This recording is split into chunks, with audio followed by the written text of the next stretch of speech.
So firstly, I just wanted to say thank you so much for joining us today. So I'll introduce you. Emily's the head of digital media at MBM, which is a media agency in Auckland. And we're really excited to hear about how you got to where you are and what you have to say. So the first question I'd like to ask you is, how did you get into the digital media industry? So I guess to add some context, when I was at university, there was no digital media studies that you could do. They didn't exist. I was studying economics and sociology. I did a double major. I guess for more context, we didn't have smartphones and Facebook had just launched while I was at university and happened to be in one of the first universities to get on there. So it was definitely a very different time from a digital media perspective. But I was really into digital personally. I'd grown up kind of into chat rooms and teaching myself some coding and things like that. So I was the web mistress for my a cappella group at university. And I did my thesis work on multiplayer first-person shooter gaming community. Which at the time was quite an underground group, but it was a massive economic industry. And I just found the space really fascinating and how technology at that time was helping people connect with other people. So I think when I stumbled into a job fair and being a digital media professional was kind of put in front of me at that job fair, it seemed like the perfect combination of the money and economic side of things with media planning and buying with the sociology, digital fascination that I had of understanding audiences and consumers and people and what drove them, particularly from a digital perspective. So it seemed like my dream job. So I just kind of went into it right after graduation at an agency in New York called FCB. And it's specifically chosen an agency I knew had an office in New Zealand because I studied at Otago for my junior year. And so I was looking for the opportunity to probably work in New Zealand at some point in my career. So I chose an agency that had. Wow. So it sounds like you found the perfect combination of your two different areas that you like. Yeah, it was a nice balance. And I also got the first account that I worked on was Hewlett Packard, and they had a gaming computer. So it was kind of right in line with the passions I had coming out of my thesis work. What does a typical week look like for you as a digital media coordinator? What type of projects do you get to work on? So since I'm the head of digital media, I do a lot of management of a team that sits under me that I love. So a lot of my week is really checking in with my team, having WIPs, which is work in progress. We're updating each other on where things are at, being there for support or to coach them if they're working through a problem or an issue. But as far as the day-to-day work as well, we work with clients that have brands and businesses that we're trying to grow. We grow our business if their business grows. So we will take briefs when they have a business issue or a campaign they want to launch. They fill us in on what their issue is, the details of that campaign. We take that information and do a lot of research around the audience, research around different digital platforms that could deliver on what they're trying to achieve, and pull together recommendations that we then present back to the clients. So that interaction with the clients and executing that recommendation, reporting on it, coming back to them on what performed, finding the insights within it so that next time we recommend something it's improved is really a big part of just what we deliver as a product for the company. Do you have a favorite campaign that you've worked on? Yeah, I actually have two because I couldn't completely narrow it down because I love them for very different reasons, and both from earlier in my career. The first one, this would have been about 2006, 2007. I was working on the Ministry of Health Depression Initiative. So it was a very meaningful piece of work because we were reaching out to people who were suffering from depression, but also developed an online journal that would help people manage on a day-to-day basis their own depression, and did that with, doctors and professionals that knew the space. And although today I think there are a lot of apps and things that you can use to that degree, at that time it was very new. Even NASA came to New Zealand and was checking out the journal that got pulled together, and it ended up being prescribed by doctors as opposed to medication for people to go through the full course to manage their depression. There's this thing that we kind of say in our industry, advertising doesn't save lives, which kind of helps you not stress out too much when you've got a lot on your plate. But the cool thing about that particular program was that it actually did. And so there was a lot of meaningful feedback from the work itself. So that would be one. But the other one, which is a bit more fun and glamorous, was I worked on Samsung in the US launching one of their Note phones.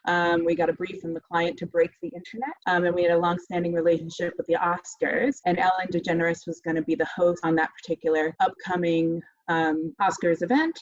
So we partnered with Twitter and Ellen and the Oscars performance, and they don't allow product placement in the Oscars. But because we had exclusivity for our device, we were able to kind of manage where Ellen would be taking a selfie with the device on air, and it would be with our phone. It would have to be with our phone because that's the only phone that could be featured in the show. And in rehearsal, it was supposed to be a selfie with just like one other celebrity in the audience, but it ended up being that a whole bunch of celebrities jumped into the shot. It went quite viral as well, didn't it? Yeah, and it literally did break the internet because Twitter, the fail whale came up, so we achieved the particular brief from the client, and it was just a really great result, like lightning in a bottle, and it did pretty much go viral, so there was a lot of value for the client off the back of it. And it was also quite cool to go to the Oscars and be there because we had to be on site to make sure it happened right, and had like a few different phones off in the back of the stage, because each phone, every single app on the front screen was the camera app. So no matter what Ellen pressed, it would definitely go to the camera at a front-facing angle and all those things to try to make it happen. So that was a really exciting campaign as well. Wow, that would be so cool to work on. You know how social media is becoming more and more popular.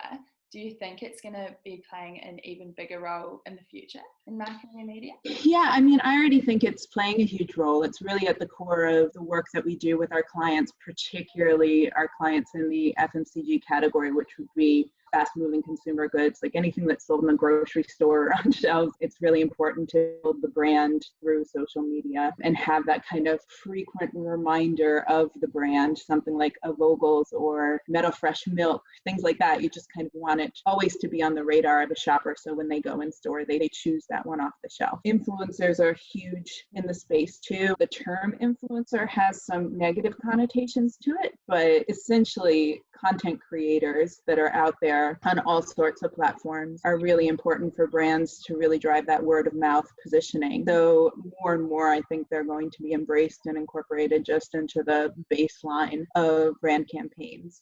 I would say that's going to continue to grow for the social space. I know a lot of our people who are watching and our members are probably interested in going into the digital media scene. What advice would you have for them? Yeah, so I think the earlier you can network, the better. Being parts of groups like this, you get the opportunity to maybe go to panels and see people present. And it really goes a long way. When I've been, say, the person on a panel and had someone come up to me after and express interest, it was really powerful, and I was happy to connect with them on LinkedIn. So I think that doing that, just kind of get your foot in the door, or even invite that person out for coffee and just say, hey, I just want to pick your brain about a couple things if you're willing to give me 20 minutes of your time. And I think that having those connections in the industry can go a really long way, both to help you get in, but also to understand where your strengths fit and what area you want to work in, because it's actually quite a diverse world, digital media. You might really thrive getting insights out of data. That's going to be a different kind of role than someone who really enjoys designing and building web pages or apps and diving into that. So the more people you can meet in the industry, the more guidance you can get on where you fit based on what you're passionate about. So we've got one last question. Do you have any tips for students that might be struggling with the challenge of working from home? Yeah, I mean, we're all struggling, especially those of us with 2-year-old hurricanes running around the house. But yeah, as far as tips, I think that someone actually asked me today, since I am such a fan of that networking and connecting with other people piece, is it worth it even doing that during level 3, for instance, versus being able to meet someone for a cup of coffee? And I think that it is, because the advantage to right now is the clear time management that we have and the opportunity to hopefully connect with people that might have a little bit more time than they had before to be able to have a quick conversation. Even if it is by video, you can still have some meaningful connections with people. I think is important to stay connected with people to make working from home still productive. More communication than ever before, really. Even though it feels like there might be less, you have to be really proactive about it to work. Yeah, we've definitely been able to still do our events online, so that's really good that we can still even do them. That's all the questions that I had. Is there anything else you want to say to everyone? Well, I guess I guess I would encourage people to come into the industry, because it really has been an incredible career path for me that I've really appreciated. And I think it's really a really great fit for people who enjoy, thrive, and are energized by learning, because that is an element of particularly the digital spaces, that it's constantly changing and you have to constantly be pivoting and relearning and readjusting. So if that's something that you really enjoy doing, then I think it's a good space to go into. Well, thank you so much for all of your advice. I'm sure that's going to be helpful for a lot of people and really interesting for all the members to listen to while we're all at home. So thank you so much. Yeah, thank you.